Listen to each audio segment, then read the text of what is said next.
Miami is a city with a great tradition of well-crafted building. And one of the privileges of the building in Miami is to be part of that tradition. But one thing is for sure, it's a very passionate project. The place is fantastic, the community is great, the job is great. I think North Beach has a huge opportunity. Having 500 feet along this 35-acre park and having 300 feet along the Atlantic Ocean, for us it was an amazing opportunity, and I think it was something we could never pass up. I was there a few months ago. I was sitting on the beach. When you sit on the beach, you're in the middle of nowhere. You're in the middle of Miami, but you feel like on a little island, lost. It's fantastic.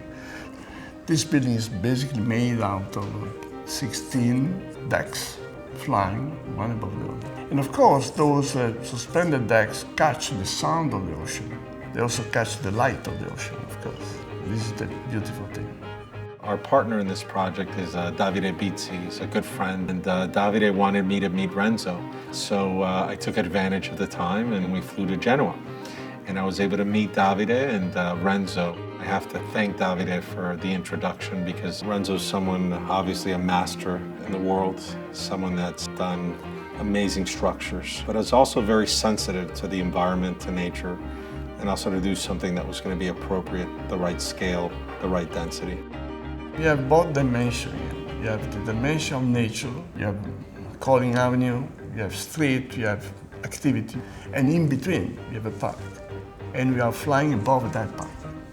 We love bringing architects from all over the world to come to Miami. You know, our job is to give them kind of the roots. Today, it's all about design, differentiating yourself from all the other buildings. But the team that's been put together by Bizzi and David Martin on the design side is a world-class team, #1 in every category. The project is a very beautiful project because it is a building surrounded by green. At the southern part there is a larger park.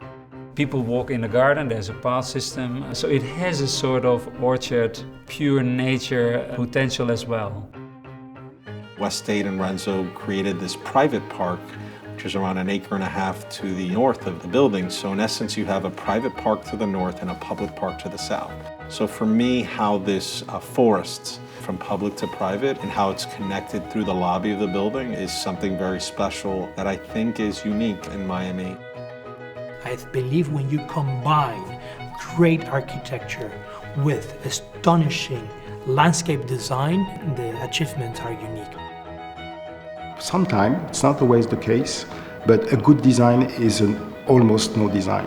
Here, the context was really the center point. What we try to do is to go to the essential. You are part of the landscape.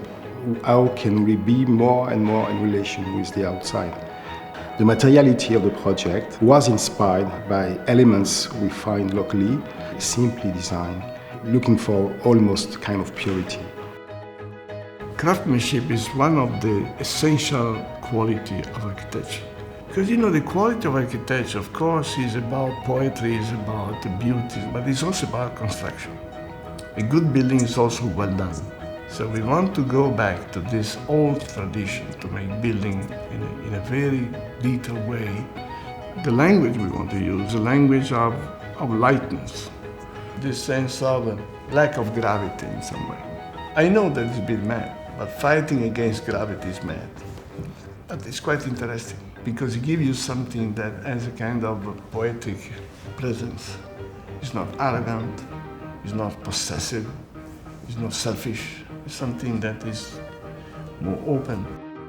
We tend to know what people want because we work with buyers all the time, and we're building a project where we know that is going to sell very well because we're building something that people want to live in.